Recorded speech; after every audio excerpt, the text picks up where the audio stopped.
It was part two of The Sacrifice, Le Sacre du Printemps, Igor Stravinsky's The Rite of Spring, the Cleveland Orchestra conducted by Boulez. In the old days, we used to say Boulez, but Pierre Boulez pronounces it Boulez for some strange reason. Let's see, that was, did I tell you the Cleveland Orchestra? Right, we heard the whole thing, The Sacrifice. You're listening to BCN in Boston. For those of you who stayed with it, who stayed with us through that last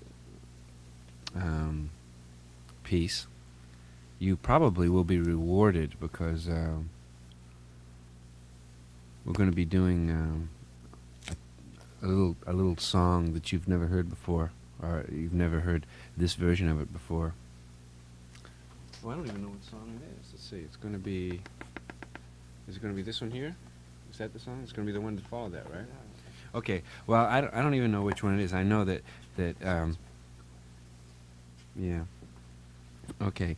Well, first thing I'm going to do is I'm going to throw you know that red light that's on your stereo. I'm going to take it off because this is a mono recording. So I'm going to take your red light off right now. Okay, now your red light should have gone off, and you should be coming in mono. We'll do that just for a little bit, because this song is recorded only, in mono. And this is Bob Dylan, and it was recorded in Dublin in 1966. Bob Dylan and the band, and Dylan goes through a whole bunch of riffs with the audience in this, and so all you have to do is follow it. We'll start with the end of a brand new leopard skin pillbox hat. That's the end of it. Now you'll hear the audience applauding, and then Dylan comes on. He tries to do some kind of a rap. The audience keeps clapping back and forth.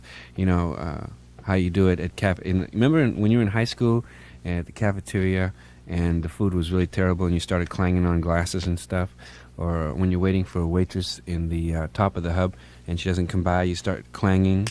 Well, that's sort of what kind of a mood the audience was in. And Bob Dylan starts making faces at them and mimicking them. So you can we'll follow that all together.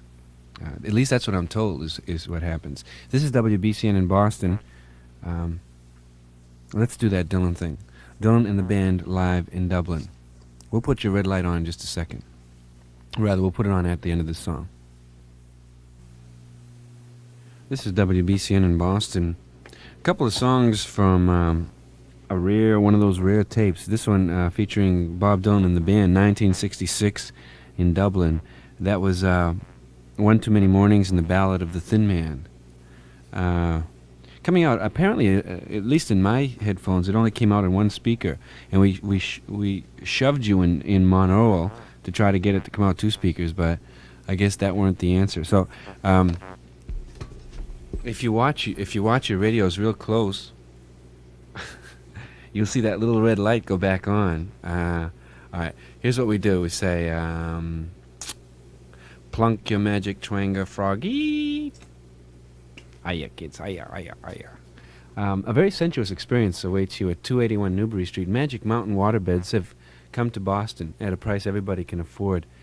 Newbury Waterbeds opened its doors today, and if you've never experienced a waterbed, this is your chance. Lying on a waterbed combined